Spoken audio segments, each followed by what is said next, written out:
Pemirsa, proses hukum kasus dugaan korupsi penyalahgunaan Gedung Monumen Islam Samudra Pasai yang menyeret sejumlah terdakwa hingga saat ini masih bergulir.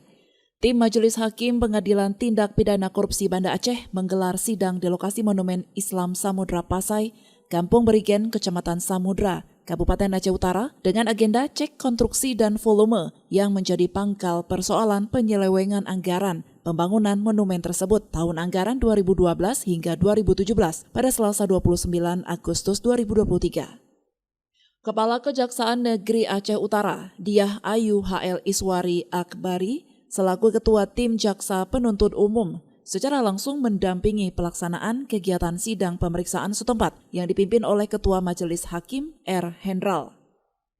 Dalam sidang pemeriksaan tersebut, pemirsa, para terdakwa juga ikut menghadirkan tim ahli konstruksi dari Politeknik Negeri Lok Sumawe sebagai sandingan terhadap tim ahli yang dihadirkan oleh tim jaksa penuntut umum.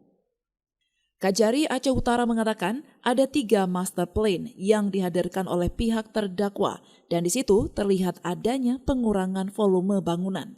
Ada 3 master plan, 3 bestek yang digunakan oleh para terdakwa dalam perkara ini. Pertama, bestek awal itu yang CV Total Engineering, volume bangunan terlihat ada 80 meter kali 80 meter. Tetapi ternyata di persidangan perencanaan ini tidak ada tendernya. Dan saksi dari WLP juga menyatakan itu tidak ditender. Lalu kemudian ujuk-ujuk ada bestek review.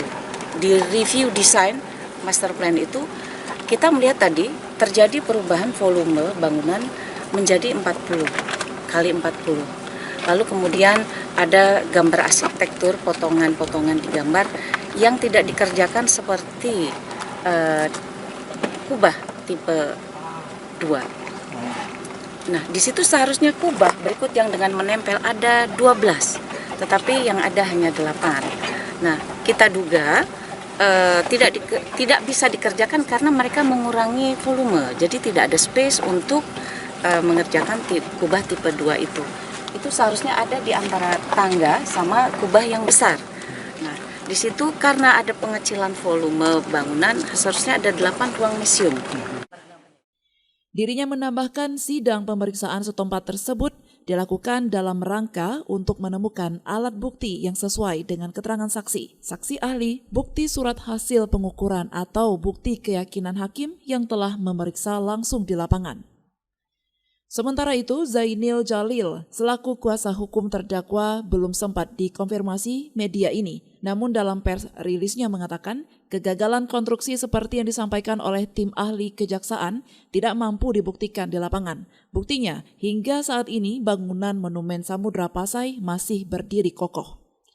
Bahkan dampak dari proses hukum dengan sangkaan korupsi telah membuat Monumen Samudra Pasai terbengkalai dan beberapa bagian bangunan juga telah rusak bahkan dijarah. Akibat dari proses hukum tersebut tidak hanya merugikan terdakwa, tetapi masyarakat juga lantaran tidak dapat difungsikan sebagaimana mestinya. Dari Aceh Utara, Saiful Bahri melaporkan untuk Puja TV Aceh.